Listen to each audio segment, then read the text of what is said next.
Hello বন্ধুরা, কেমন আছেন সবাই? নিয়মিত কার্টুন সিরিজ এক্সপ্লেন করলেও আজকে আমি এক্সপ্লেন করব সদ্য মুক্তিপ্রাপ্ত মার্বেল সিনেমাটিক ইউনিভার্সের মুভি থান্ডারবোল্ট। এই মুভিটি এই 2 তারিখ অর্থাৎ 2 মে 2025 সালে বিশ্বব্যাপী মুক্তি পায়। আর আমাদের মধ্যে যাদের হলে গিয়ে মুভি দেখার সাধ্য নেই তাদের জন্য নিয়ে এসেছি এক্সপ্লেন আকারে এই মুভির গল্প। তাই আর সময় নষ্ট না করে ভিডিওটিতে একটি লাইক দিয়ে দেখতে থাকুন শেষ পর্যন্ত। চলুন শুরু করা যাক।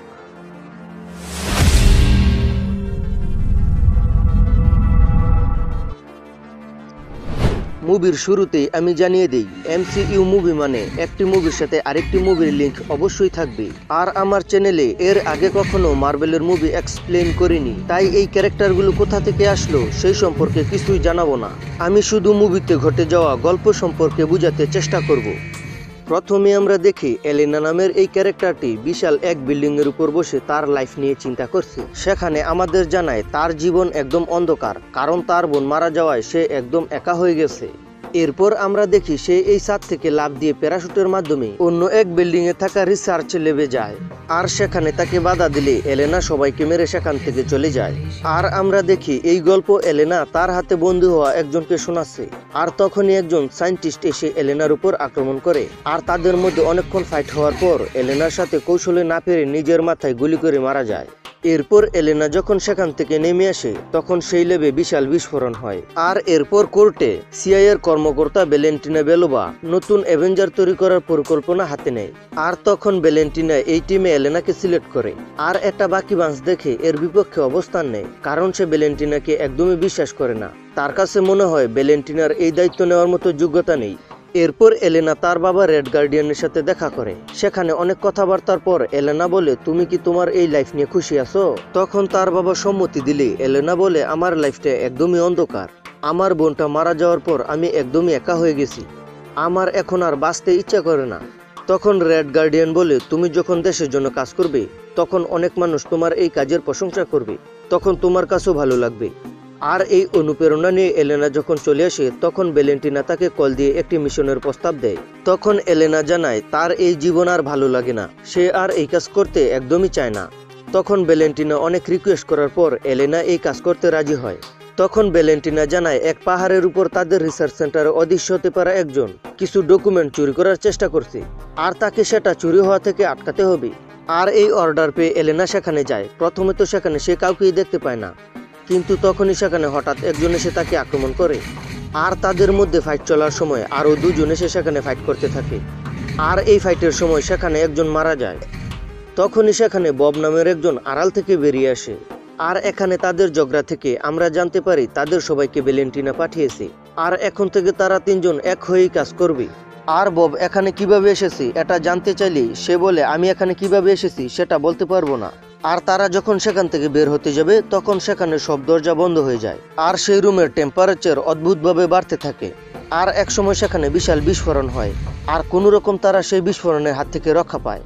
আর অন্যদিকে ভ্যালেন্টিনার অ্যাসিস্ট্যান্ট বলে, আপনি যাদেরকে সেই মিশনে পাঠিয়েছেন তারা একে অপরের সাথে ফাইট করার বদলে এক হয়ে কাজ করছে।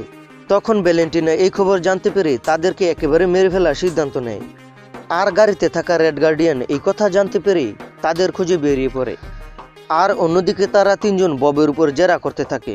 সেখানে বব কিভাবে এসেছে সেটা আবারও জিজ্ঞেস করলে তখন সে জানায়, আমার ইচ্ছা ছিল মালয়েশিয়া যাব, কিন্তু তারা আমাকে মালয়েশিয়া পাঠানোর কথা বলে এখানে নিয়ে আসে। এরপর আমার আর কিছু মনে নেই। আসলে তাকে এখানে এনে তার উপর এক্সপেরিমেন্ট চালাচ্ছিল। আর এই এক্সপেরিমেন্টের বিষয়ে বব কিছুই মনে করতে পারছে না। আর এখানে এলেনা বলে, আমরা সবাই মিলে এক হয়ে কাজ করলে এখান থেকে অবশ্যই বের হতে পারবো। আর তারা অনেক চেষ্টার পর একটি বিশাল ড্রেনের মাধ্যমে সেখান থেকে বের হতে সক্ষম হয়। কিন্তু তখনই তারা দেখতে পায় বাহিরে আমেরিকান সোলজার টহল দিচ্ছে। আর এলেনা যখন একটি বোমা বিস্ফোরণ করে সেখান থেকে বের হয়ে চলে আসছিল তখন রাস্তায় তারা গাড়িতে ধরা পড়ে যায়। আর সেখানে বব গাড়ি থেকে নেমে পুলিশের দিকে গুলি ছুড়লে পাল্টা গুলিতে বব মাটিতে লুটিয়ে পড়ে। কিন্তু তখন বব আবারও মাটি থেকে উড়ে আকাশে চলে যায়। আর এখানে আমরা জানতে পারি ববের উপর এক্সপেরিমেন্টের ফলে তার 2টি সত্তার উদয় হয়। একটি হলো শ্যাডো, যেটির কারণ সে ছোটবেলা থেকে একা থাকার কারণে তার উপর উদয় হয়। আর আরেকটি হলো সেন্ট্রি, যেটি সবসময় ভালো কাজ করার চেষ্টা করে।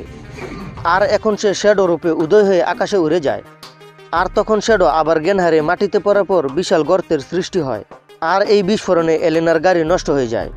আর তারাও সেখানে তাদের হাতে থাকা ডকুমেন্ট পড়ে সেন্ট্রির বিষয়ে জানতে পারে। আর তারা যখন সকালবেলা হাঁটতে হাঁটতে তাদের গন্তব্যস্থানে যাচ্ছিল, তখনই এই ঘটনা কোনোভাবে রেড গার্ডিয়ান জানতে পেরে তাদেরকে উদ্ধার করে।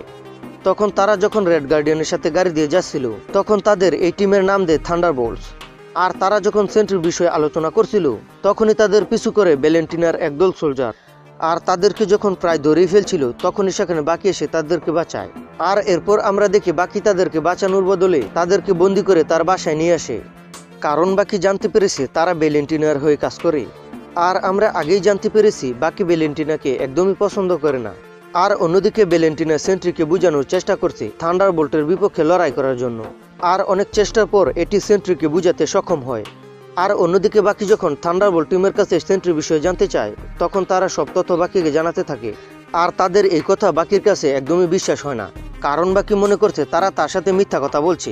আর এরই মধ্যে ভ্যালেন্টিনা সহকারী বাকিকে কল দিয়ে প্রজেক্ট সেন্ট্রির বিষয়ে জানায়, আর বলে ভ্যালেন্টিনা সেন্ট্রিকে নিয়ে অ্যাভেঞ্জার্সের বিল্ডিংয়ে অবস্থান করছে। আর বাকি এই কথা শুনে থান্ডারবোল্ট টিম নিয়ে অ্যাভেঞ্জার্সের হেডকোয়ার্টারে যায়। আর অ্যাভেঞ্জার টাওয়ারে উঠার সব বাধা পেরিয়ে সেন্ট্রির কাছে যেতে সক্ষম হয়। আর সেখানে ভ্যালেন্টিনা জানায় অ্যাভেঞ্জার্সের সকল হিরো মিলেও সেন্ট্রির কিছুই করতে পারবে না। আর তখন রেড গার্ডিয়ান বলে আগে আমাদের সাথে মোকাবেলা করো। আর এখানে শুরু হয় সেন্ট্রি ভার্সেস থান্ডারবোল্টের দুর্দান্ত এক লড়াই। এখানে থান্ডারবোল্টের সব হিরো মিলেও সেন্ট্রির কিছুই করতে পারে না। আর ক্যাপ্টেনের শিল্ড সেন্ট্রি কি অবস্থা করে দেখো। আর সেন্ট্রি এদের অবস্থা একদম খারাপ করে দেয়। আর এই লড়াইয়ে সেন্ট্রির সাথে না পেরে সবাই সেখান থেকে পালিয়ে যায়। আর ভ্যালেন্টিনা সবাইকে মেরে ফেলার কথা বললে সেন্ট্রি বলে তাদের সাথে আমার কোনো শত্রুতা নেই, তাহলে আমি কেন তাদেরকে মারবো। আর এই নিয়ে ভ্যালেন্টিনা যখন তাকে ধোঁকা দিতে যায়, তখন সেন্ট্রি তার উপরে আক্রমণ করে। আর এখানে তার সহকারী এসে ভ্যালেন্টিনাকে বাঁচায়। আর অন্যদিকে দেখা যায় সেন্ট্রির সাথে তারা লড়াই না পেরে সবাই যার যার মতো চলে যায়। আর সবাই যখন আকাশের দিকে তাকিয়েছিল, তখন দেখা যায় ববের উপর বয়েড উদয় হয়ে সারা শহরে ধ্বংসলীলা চালাতে থাকে। আর সেন্ট্রি যার দিকে হাত বাড়ায় সেই দুয়ার মতো উড়ে যায়। আর এই ধ্বংসলীলা দেখে আবারও থান্ডারবোল্ট টিম একসাথে হয়ে সাধারণ মানুষকে সাহায্য করতে থাকে। আর একসময় মানুষরা তাদের এই সাহসিকতা দেখে তাদের প্রশংসা করে। আর আবারও বয়েড তাদের আক্রমণ করে ধ্বংস করতে থাকে। আর তাকে দেখে সবাই যখন পালাতে থাকে, তখন এলেনা তার দিকেই যায়। আর সবাই মনে করে এলেনা মারা গেছে, কিন্তু আমরা দেখি এলেনার কিছুই হয়নি। আর এলেনা এদিক সেদিক ঘুরে ববকে খুঁজতে থাকে। আর একসময় ববকে দেখে এলেনা বলে অনেক হয়েছে, এবার বন্ধ করো এসব। তখন বব বলে আমি এসব করছি না, আমার ভেতরে থাকা বয়েড এসব করছে। তখন এলেনা জানায় তুমি চেষ্টা করলে সব কিছুই করতে পারবে। আর তার এই কথা শুনে বব যখন বয়েডের সাথে লড়তে যায়, তখন আমরা দেখি থান্ডারবোল্টের সব সদস্য এখানে এসেছে। আর সবাই মিলেও যখন বয়েডের সাথে পেরে উঠছে না, তখন তারা সবাই ববকে জড়িয়ে ধরে। আর আমরা দেখি বয়েডের সব অন্ধকার সমস্ত শহর থেকে মুছে যায়। আর যেসব মানুষ উধাও হয়ে গিয়েছিল তারা সবাই আবারও চলে আসে। আর এই মুভিতে ববের মনের সাথে মনের যুদ্ধ দেখানো হয়েছে। আর সেখানে ভ্যালেন্টিনাকে দেখে তারা যখন মারতে যায়, তখন আমরা দেখি ভ্যালেন্টিনা তাদেরকে নতুন অ্যাভেঞ্জার্স হিসেবে মানুষের কাছে পরিচয় করিয়ে দেয়। আর এখানে আমরা বুঝতে পারি ভ্যালেন্টিনা অ্যাভেঞ্জার্সের জন্য পারফেক্ট কারা সেটা জানার জন্য এই সব কিছু করেছে। আর এখানে এই মুভি শেষ হয়। তো বন্ধুরা, কেমন লাগলো আজকের মুভি এক্সপ্লেইন? ভালো লাগলে লাইক করো, কমেন্ট করো, শেয়ার করো। আর এরকম মুভি এক্সপ্লেইন দেখতে চ্যানেলটি সাবস্ক্রাইব করো। দেখা হচ্ছে পরে কোনো ভিডিওতে। সেই পর্যন্ত ভালো থাকবেন, সুস্থ থাকবেন। ধন্যবাদ।